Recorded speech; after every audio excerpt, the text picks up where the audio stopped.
नमस्कार बच्चों, राज हिंदी क्लासेस में आप सभी का स्वागत है। हमने पिछले वीडियो में वसंत भाग 3 कक्षा 8 के पाठ 4 का दीवानों की हस्ती में हमने भावार्थ कर चुके हैं। आज हम इस पाठ का प्रश्न उत्तर करेंगे।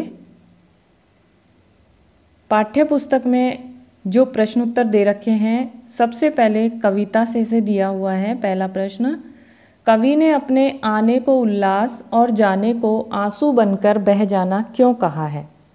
देखिए, इसमें उल्लास और आंसू दो विरोधी बातें हैं।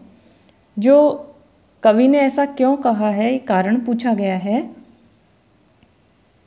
कवि ने अपने आने को उल्लास इसलिए कहा है क्योंकि किसी भी नए स्थान पर जब वह जाता है तो वह बहुत ही बड़े उत्साह के साथ जाता है और वहाँ जाकर उसे प्रसन्नता होती है। पर जब वह उस स्थान को छोड़कर आगे जाता है तब उसे दुख होता है और विदाई के क्षणों में उसकी आँखों से आंसू बह निकलते हैं। तो जो कवि है वो जिस जगह भी जाता है वहाँ उल्लास लेकर, और जब वहाँ से जाता है तो आंसू बनकर जाता है। इसीलिए कवि ने अपने आने को उल्लास और जाने को आंसू बनकर कहा है। दूसरा प्रश्न देखो, इस भिखमंगों की दुनिया में बेरोक प्यार लुटाने वाला व्यक्ति ऐसा क्यों कहता है कि वह अपने हृदय पर असफलता का एक निशान भार की तरह लेकर जा रहा है। क्या वह निराश है या प्रसन्न है। देखो, यहाँ भिखमंगों की दुनिया से कवि का आशय यह है कि यह दुनिया जो है वो केवल लेना जानती है, वह देना नहीं जानती है। कवि ने भी इस दुनिया को बहुत प्यार दिया और बदले में उसे वह प्यार नहीं मिला जिसकी वह आशा करता है। तो कवि ने इसीलिए कहा है कि असफलता का भार लेकर चला, तो यही असफलता है, इसलिए वह अपने हृदय पर असफलता का एक निशान भार की तरह लेकर जा रहा है। अतः कवि निराश है। वह समझता है कि प्यार और खुशियाँ लोगों के जीवन में भरने में असफल रहा, इसीलिए वह निराश है। तो कविता में तीसरा प्रश्न देखो, कविता में एक ऐसी कौन सी बात है जो आपको सबसे अच्छी लगी। देखो, पूरी कविता में हमें कवि का दृष्टिकोण दिखाई देता है, एक अच्छा दृष्टिकोण दिखाई देता है। सारी दुनिया के लिए कुछ कर गुजरने का, सारी दुनिया को प्रसन्न रखने का, सब पर प्यार लुटाने का जो उसका अपना दृष्टिकोण है कवि का, वह दृष्टिकोण सबसे अच्छा है। और ऐसा दृष्टिकोण रखने वाला व्यक्ति ही सुखी रह सकता है। इसीलिए इस कविता में कवि के विचार हमें बहुत अच्छे लगे। अनुमान और कल्पना में एक प्रश्न दिया गया है आपके पाठ्य पुस्तक में।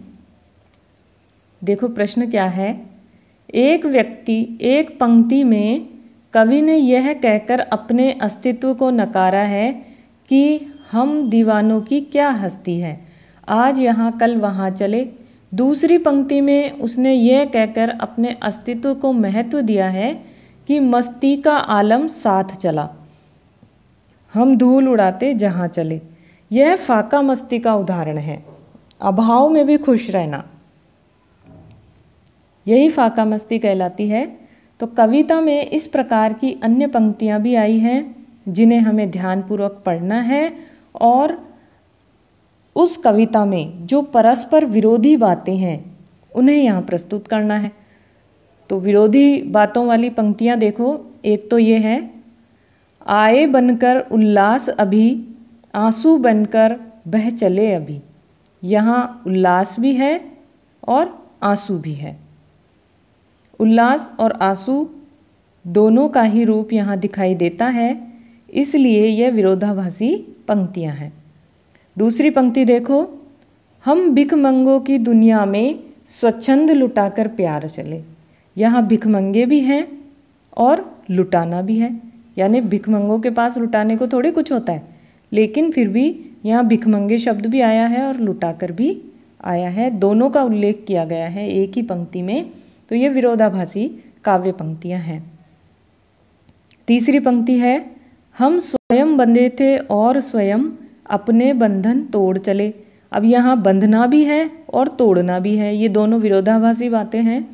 तो यहाँ स्वयं बंधकर फिर स्वयं अपने बंधनों को तोड़ने वाली जो बात है वो विरोधाभासी बात है। इसके बाद अंतिम है भाषा की बात। संतुष्टि के लिए कवि ने छक कर, जी भरकर, खुलकर ऐसे शब्दों का प्रयोग किया है। इसी भाव को व्यक्त करने वाले कुछ और भी शब्द हैं जो हमें यहाँ लिखना है। आप अपने मन से चाहे जितने शब्द बना कर के आप लिख सकते हैं, जैसे प्यार लुटाकर, मुस्कुराकर, देकर, मस्त होकर, सराबोर होकर, इस प्रकार आप और भी बहुत सारे शब्द यहाँ बना सकते हैं। आपके पाठ्य पुस्तक के प्रश्न उत्तर यहीं तक हैं, इतने ही प्रश्न हैं। इसके अलावा आपके कविताओं में से सप्रसंग व्याख्या पूछी जाती है, जो आप पिछले वीडियो को देखना, उसमें जो भावार्थ बताया गया है उसके अनुसार आपको सप्रसंग व्याख्या करनी है।